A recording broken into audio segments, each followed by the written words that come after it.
My family abandoned me because SIS blamed me for her divorce. Years later, I got an email out of nowhere explaining everything with proof, so I ruined her life with it.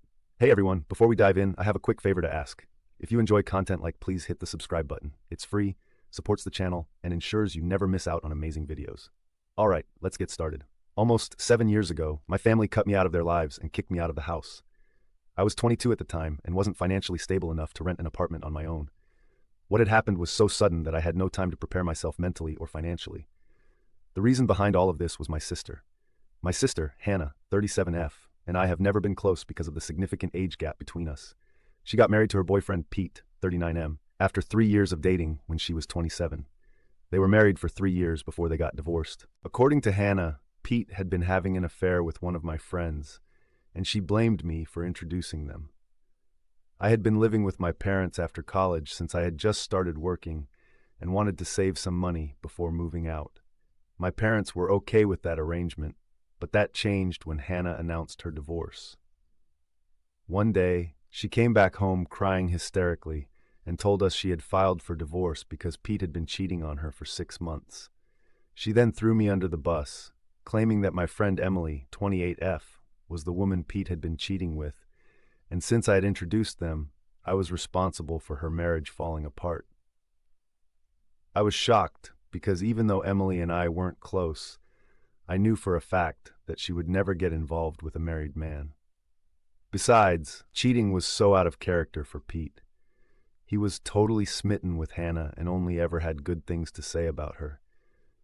I found it incredibly hard to believe that he had cheated. Despite my doubts, my parents believed Hannah instantly and didn't even question anything, even though she had no proof of Pete's infidelity. They just took her word for it. I could understand them choosing their daughter over their son-in-law regardless of who was right, but what I didn't understand was why they so readily kicked me out just because Hannah said so. She stormed in one day, threw a tantrum, and somehow convinced my parents to throw me out simply because I had introduced Emily to Pete. She accused me of ruining her marriage, and my parents agreed with her for some reason. I was devastated and tried to plead with my parents, but they wouldn't listen to me at all. They told me that if I didn't leave, they would forcefully remove me. In just one day, I lost my family and my home and had absolutely no idea where to go. I sat on the sidewalk with all my stuff for an hour, sobbing, before I pulled myself together and went to a friend's house for the night. I tried contacting my parents every single day for the next few days, but I had no luck. My friend was kind enough to let me stay at his place until I was able to find an apartment for myself. Unfortunately, my parents had made up their minds that I was in the wrong and was responsible for the divorce. Before kicking me out, they even told me they were disgusted by what I had done. This made no sense because it wasn't like I was the one who Pete had supposedly cheated with. They blocked my number, and when I tried visiting them, my mom threatened to call the cops on me if I didn't leave. That was when I realized they were serious about cutting me off. I shouldn't have been surprised since Hannah had always been the favorite child. My parents had never planned for a second child, so I was always sidelined. While I didn't care much about it growing up, I never imagined it would lead to something this huge. For weeks, I tried to make sense of what had happened. Hannah and my parents had practically cut me off, and I had no way to reach them. Pete had also blocked me, which made no sense at the time. I couldn't find him either, since both he and Hannah had moved out of their home. With no other options, I turned to Emily for answers. Even though Emily and I weren't close, I had to find out the truth. I met with her and explained the situation. She denied having any affair with Pete, and I believed her. She told me she had only met Pete a few times in a professional capacity since he was a dietitian and she was trying to gain weight. She had no idea why Hannah would say such an awful thing about her. She also told me she had been in a steady relationship for a couple of years and was planning to get married soon. She even showed me pictures of her fiancé. Her story made way more sense than Hannah's, but since I had no proof, I couldn't go back to my family. Back then, I was desperate to be with them again, but over time I moved on. I found a place, focused on my job, and worked hard to build a life for myself. I was hurting, but I had no other choice but to move forward without my family's support. Years passed, and I did much better in life. I moved from my tiny apartment to a much bigger one, and a week ago, I got engaged to my girlfriend of 2 years, Liza, 30F. Our engagement post ended up being a game changer for me. Liza usually only posted about us on Instagram, but this time, she also shared it on Facebook, where she had a wider audience. The post was public, and a lot of people saw it, including my ex-brother-in-law, Pete. Pete and Liza had met at a seminar years ago since she was a doctor, and they had added each other on Facebook. A few days after our post, I received an anonymous email that explained the entire story behind Hannah's divorce, with proof attached. Pete later admitted he sent the email, but had done so anonymously, because he didn't want to seem like a sore loser who hadn't moved on from the past. He had blocked me back then in a fit of rage, and reaching out now felt weird to him. The email revealed the truth. Hannah had been the one cheating on Pete, not the other way around. Even worse, she had been cheating with a friend of mine, just as she had accused Pete. The man she had an affair with was Frank, 28M, a cashier at the grocery store near her house. I had never seen them together, so I never would have made the connection. But they hadn't hidden it well enough for Pete to miss. When he confronted Hannah, she blamed me, claiming I had introduced her to Frank and helped them keep their affair a secret. All of it was a complete lie. Pete had been so outraged when he found out that he blocked my entire family, which he now admits was a stupid move. He later ran into Emily, who asked him about the divorce, and they got to talking. That's how he learned what Hannah had told our family. He had wanted to tell me the truth back then, but felt too weird about reaching out. The proof Pete provided included a series of emails between Hannah and Frank, where they discussed how easy it was to fool Pete. The emails were filled with confessions of love and plans for their next meetup. There was no way Hannah could deny it because she had even signed off with her middle name, which very few people knew. I had her dead to rights. After combing through Liza's Facebook friends, I realized the anonymous email had to be from Pete. I reached out to him, and we met a few days ago. He confirmed everything. I forgave him for blocking me because I needed his help to absolutely destroy my sister, and I knew he would be on board.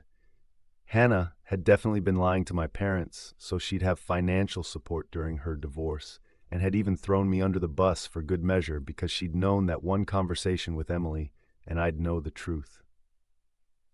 I couldn't wrap my head around the fact that someone, especially someone who was related to me by blood, could be this selfish. I'm sure she'd never bothered to set the record straight either, and my parents had just lapped up whatever lies she'd been feeding them during her divorce. She'd known that if the truth about her being the cheater had been revealed to our parents, she would have been in big trouble, and she just couldn't risk that. Well, too bad, but it was finally out now, and I was going to use it to ruin her life, just like she'd ruined mine all those years ago. I didn't know if my family lived in the same house, since I hadn't visited them for 7 years, but as luck would have it, they hadn't moved. I confirmed with an old neighbor of mine before showing up, and was glad to learn that Hannah was still living with them as well. That wasn't very surprising to me, because Hannah had always been a couch potato and hated doing any work herself. So if she had the option of living with her aging parents and making them do all the chores for her, she'd definitely do it.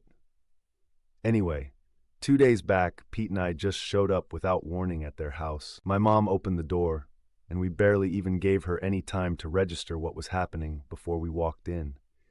My dad and Hannah were also present in the living room, and we were one happy family again. But not for long, since their expressions soured just as soon as we entered. My dad began to threaten us immediately, and said that he'd call the cops if we didn't get the hell out of his house. I shot right back, saying that he was free to do whatever he wanted to, but only after he'd read the documents that we were about to show them.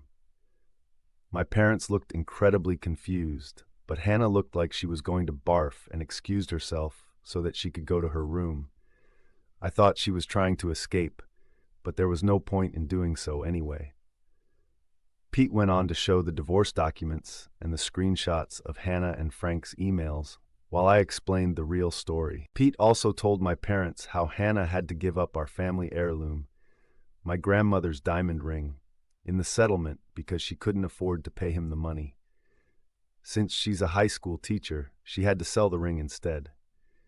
My parents were already horrified by what we told them, and that was just the cherry on top.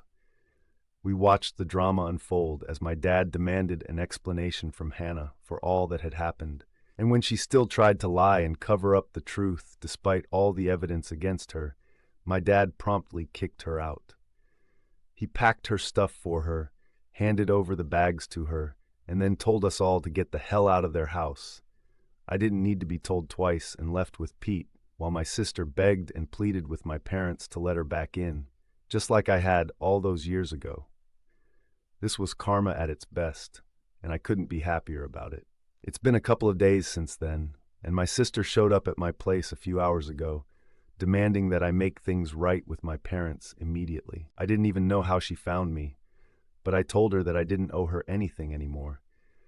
She'd ruined my life once, so I repaid her the favor, and we were now fair and square.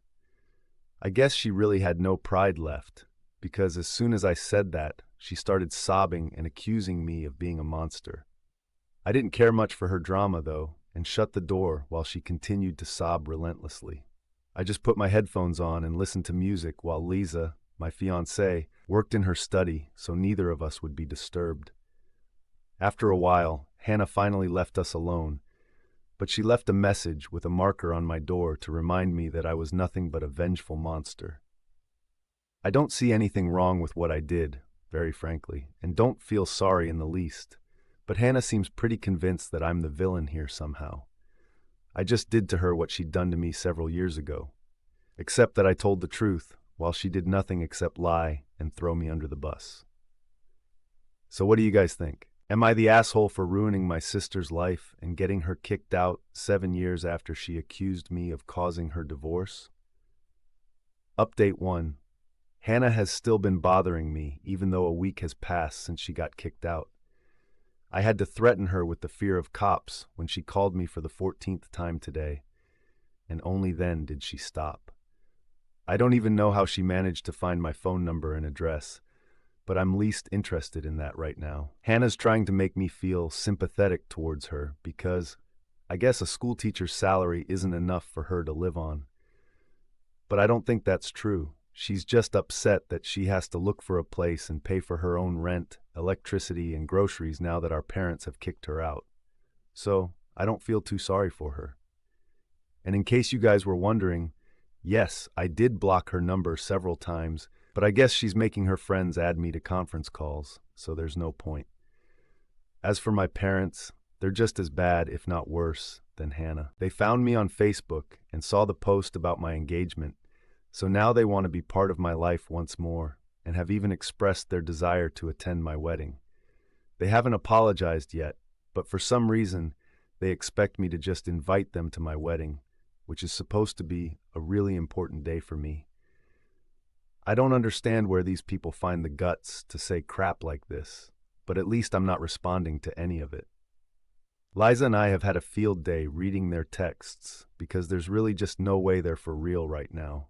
It's all just really sad for them. Update 2. Hannah showed up at my house yet again after I threatened to report her for harassment yesterday. I was about to leave for work, but she stopped me by throwing herself across the hood of my car and refused to budge until I spoke to her. It was pretty exasperating, and I ended up actually calling the police this time. They took her away while she screamed and cried and tried her best to make me look like the bad guy. But unfortunately, nobody was buying her sad girl act here. It took some time to press charges against her, but as soon as I got it done, I left for work because I didn't want to let this little incident ruin my day. I was sure my parents would bail her out anyway since she was their favorite, and I turned out to be right. After bailing her out, my parents sent me a lengthy text about how I was being way too harsh on them for an honest mistake they made almost a decade ago. It was hilarious because nothing about what my sister and parents put me through was either honest or even a mistake. They knew what they were doing and were definitely aware of how cruel they were. Update 3. I just got back home from work and checked my socials, only to see that my parents had yet again sent me another long message. Liza and I went through it together, and I swear this was the funniest thing I've ever read. Apparently, they still believe that we're family, and told me that they've taken Hannah back in. They also expected me and Liza to come to their house for dinner, so we could sort out our differences in a civilized manner before the wedding. Bold of them to assume that I'd even want them at my wedding in the first place. After a good laugh, I wrote back saying I wasn't interested in the slightest. With that last text, I blocked them once and for all. Liza is the only family I need now, and I'm happy with just her. The next time they try to get in touch with me, they'll be speaking to my lawyer. And that's a promise.